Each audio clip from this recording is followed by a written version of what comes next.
Media సోదరులకి, ఇక్కడికి వచ్చినటువంటి నారా రేవంత్ గారి అభిమానులకి, సుందరకాండ సినిమా హీరో రోహిత్ అన్న మనిషి, రోహిత్ గారి వ్యక్తిత్వం కానీ మంచితనం కానీ కనిపించేంత కూల్గా ఉంటాడు. ఆయన దగ్గర ఏదైనా ఒక గంట ఉంటే నీరసం వచ్చి పడిపోవాల్సిందే, ఎప్పుడు అట్లా నవ్విస్తా ఉంటాడు. ఆయన మాట్లాడిన మాటలు అవతలోడికి అర్థమైన తర్వాత ఒక గంట నవ్వుకుంటారు. అంత వీళ్ళిద్దరు గెలిస్తే మనోజ్ అన్న రోహిత్ అన్న స్టోరీ అవసరం ఉండదు. ఏ డైరెక్టర్ లో ఒక 1 hour షూట్ చేస్తే థియేటర్లో ఆడుతుంది. అంటే అంత పగలబడి నవ్వుకునే క్యారెక్టర్ వీళ్ళిద్దరు. మంచి నిజ జీవితంలో మంచి మిత్రులు. వాళ్ళ మిత్రుల సంఖ్యలో మేము ఉన్నందుకు, ఈ డయాస్ మూవీకి నన్ను పిలిచి ఆహ్వానించినందుకు మా సోదరుడు సంతోష్.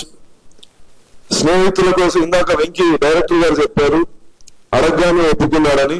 నిజ జీవితంలో కూడా మిత్రుల కోసం నిలబడేటువంటి వ్యక్తిత్వం ఉన్నటువంటి సంతోష్. ఎంతో మంది స్నేహితులు ఎదుగుదలలో తను ఒక కారణం.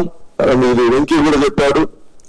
సుందరకాండ సినిమా ప్రారంభోత్సవం ఏ ముహూర్తానైందో కానీ రోహిత్ అన్న సంతోష్ ముహూర్తాలు కన్ఫర్మ్ అయిపోయి పెళ్లిళ్ళు అయిపోయాయి. ఈ సినిమా చూస్తే ఎంతమందికి పెళ్లిళ్ళు అయిపోయాయి.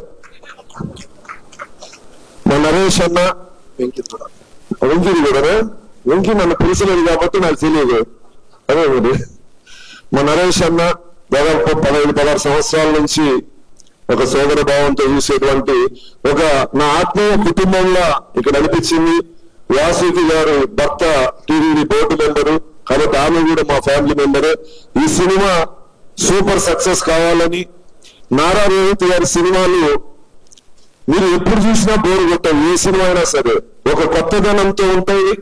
అదేవిధంగా ఎవరు టచ్ చేయనటువంటి పాయింట్ ఏ సినిమా అయినా సరే మీరు ఓటీటీలో కానీ యూట్యూబ్ లో కానీ ఏ సినిమా చూసినా ఇంకా చూడాలనిపించేటువంటి సినిమాలు. సుందరకాండ సినిమా మంచి సక్సెస్ కావాలి.